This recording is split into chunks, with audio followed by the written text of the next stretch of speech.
জিজ্ঞাসা করছি, সরকারিভাবে মেয়েদের বিয়ের বয়স কত নির্ধারণ করা হয়েছে আপনারা জানেন? বলুন একটু। 21। আর কার কি মনে হয়?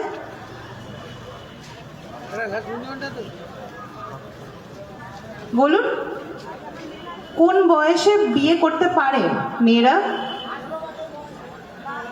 হ্যাঁ, 18 বছর বয়সে। আর ছেলেদের? ঠিক বলেছেন, 21।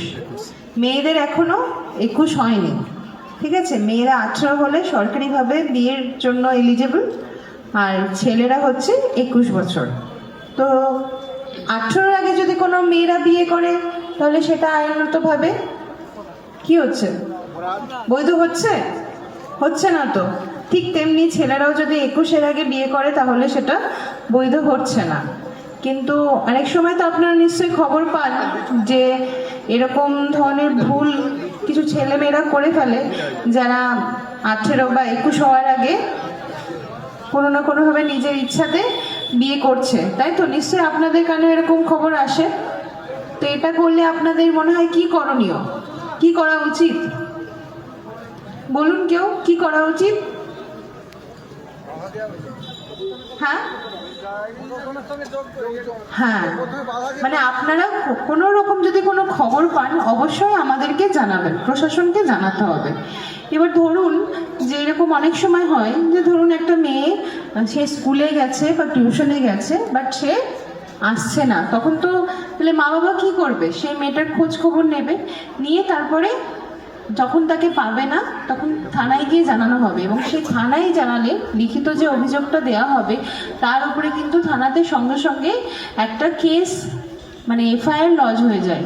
ঠিক আছে, এবং সেটা কিন্তু সাধারণ কেস নয়, সেটা একটা কিডন্যাপিং কেস। কিডন্যাপিং কেসটা হওয়ার পরেই কিন্তু পুলিশ তদন্তে নেমে পড়ে এবং সঙ্গে সঙ্গে যত তাড়াতাড়ি সম্ভব মেয়েটাকে উদ্ধার করে নিয়ে আসে। তো মেয়েটাকে কিন্তু তারপরে তার বাড়িতে পাঠিয়ে দেওয়া হয় না, মেয়েটাকে কোথায় পাঠানো হয় আপনারা জানেন?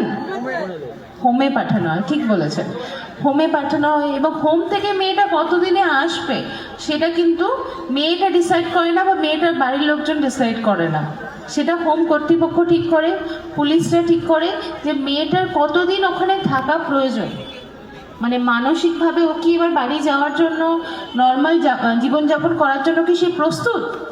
যখন এটা দেখে যে হ্যাঁ মেয়েটা এখন মানসিকভাবে ঠিকঠাক আছে, সে কোনো প্রেশারের মধ্যে নেই, কোনো ট্রমার মধ্যে নেই, তখন কিন্তু মেয়েটাকে হোম থেকে বাড়ি পাঠানোর পারমিশন দেওয়া হয়। এবার হচ্ছে ছেলেটা, যে ছেলেটার সাথে গেছিল সেই ছেলেটাকে কি করা হয় জানেন? যদি ছেলেটাকে পাওয়া যায়, সেই ছেলেটার বয়স যদি 21, 18 কম হয়, সেই ছেলেটাকেও কিন্তু নিয়ে এসে হোমে পাঠানো হয়। আর ছেলেটার বয়স যদি 18-র বেশি হয় তখন কিন্তু সেই ছেলেটাকে অ্যারেস্ট করে কিন্তু সোজা জেলে পাঠানো হয়। এবং এই যে কিডন্যাপিং মামলা, এর সঙ্গে যদি পক্সো মামলা অ্যাড হয়ে যায়, পক্সো মামলাটা এতটাই সিরিয়াস একটা অফেন্স, এটা কিন্তু প্রমাণ হয়ে গেলে সেই ছেলেটার সাজাটা কিন্তু অনেকটা লম্বা হবে, মানে সে সহজে জেল থেকে আর বেরোতে পারবে না। তাহলে এখানে দেখা যাবে যে ছেলেটার এবং মেয়েটার দুজনেরই ক্ষতি হচ্ছে, আলটিমেট কিন্তু ওদের ইচ্ছাটা পূরণ হচ্ছে না, কিন্তু কোথাও ওদের ভবিষ্যৎটা নষ্ট হয়ে যাচ্ছে, ওরা পড়াশুনো মানে সামাজিক জীবনযাপন থেকে ওদের সব কিছু ব্যাহত হচ্ছে। তাহলে আমাদের কি করণীয়? আপনাদের বাড়িতে নিশ্চয়ই ছোট ছোট মেয়েরা আছে, ছেলেরা আছে, সবাইকে বোঝাবেন, দেখবেন ওরা কোথায় পড়তে যাচ্ছে, কি পড়ছে, সব কিছু ঠিকঠাক আছে কিনা, কোনো রকম স্কুলে কোনো সমস্যা হচ্ছে কিনা, টিউশনে কোনো সমস্যা হচ্ছে কিনা, বা ফোনে কি করছে। আমি বলছি না যে পুরো প্রিভেসি বলে কিছু থাকবে না, কিন্তু অ্যাটলিস্ট চেষ্টা করবেন, জানবেন যে ওরা কি করছে, কারণ এই বয়সটা কিন্তু ওরা ভাবে যে ওদের অনেক বুদ্ধি হয়ে গেছে, কিন্তু আদতে কিন্তু সেটা নয়। ওরা সব কিছু যেটা ভাবছে সেটাই যে সবসময় ঠিক সেটা তো নয়। তো গার্জেন হিসেবে আপনাদের একটা দায়িত্ব যে আপনারা একটু দেখবেন, কোনো রকম যদি এমন কোনো কিছু হয়ে যায়, ভুল মানুষের পাল্লায় পড়ে গিয়ে যেন ওদের জীবনটা নষ্ট না হয়। এরকম কোনো কিছু খবর থাকছে আপনাদের আশেপাশে, যদি দেখেন যে কোনো 18 বছরের মেয়ে, 18 বছরের নিচের মেয়ের বিয়ে ঠিক হয়েছে, আপনারা কিন্তু আমাদেরকে জানাতে পারেন। আরেকটা নাম্বার আছে, চাইল্ড হেল্পলাইন নাম্বার, সেটা হচ্ছে, জানেন কেউ চাইল্ড হেল্পলাইন নাম্বারটা? খুব সোজা একটা নাম্বার, 4টে ডিজিটের, 10981098, সেটা হচ্ছে চাইল্ড হেল্পলাইন নাম্বার। এই নাম্বারে ফোন করে কিন্তু আপনাদের পরিচয় গোপন রেখেও আমাদেরকে খবরটা দিতে পারেন, ঠিক আছে? মনে থাকবে, থানার নাম্বারে ফোন করে, ধরুন আপনার পরিচয় দিলেন না, আমাদের পরিচয় জানাতেও হবে না, কিন্তু কার বিয়ে হচ্ছে, কোথায় বিয়ে হচ্ছে, তার বয়সটা মেনশন করে আমাদেরকে জানান, আমাদের কাছে ওইটুকুই যথেষ্ট। তাহলে আমরা পরবর্তী অ্যাকশনটা নিতে পারবো।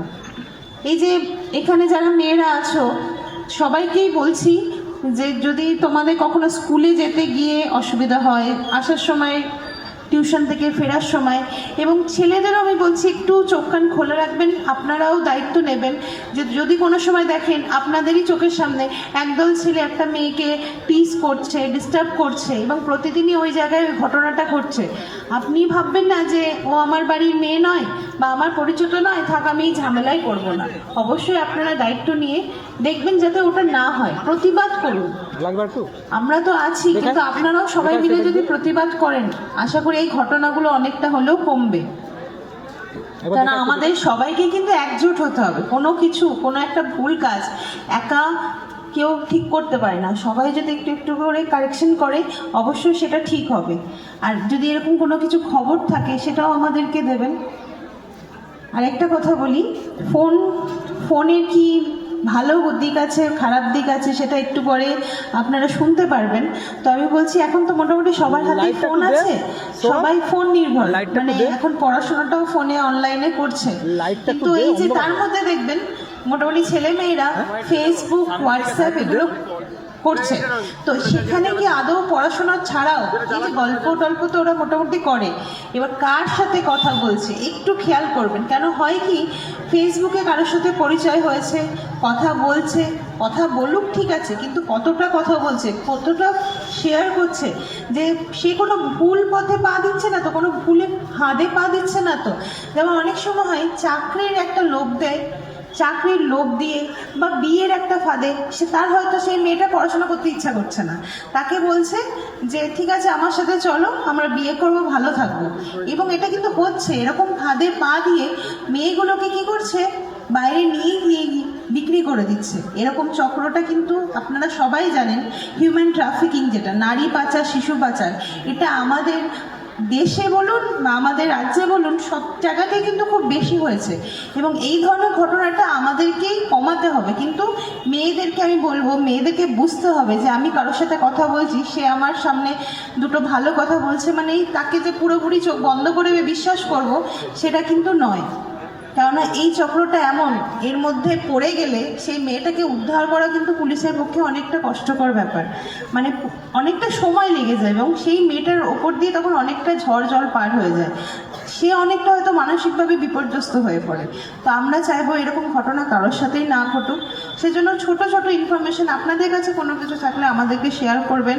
আরামবাগ থানা, আরামবাগ মহিলা থানা সব সময় আছে, এবং আশেপাশে আপনাদের ফাঁড়ি থাকলে সেখানে গিয়েও বলুন, মানে মোট কথা আমাদের কানে দিন।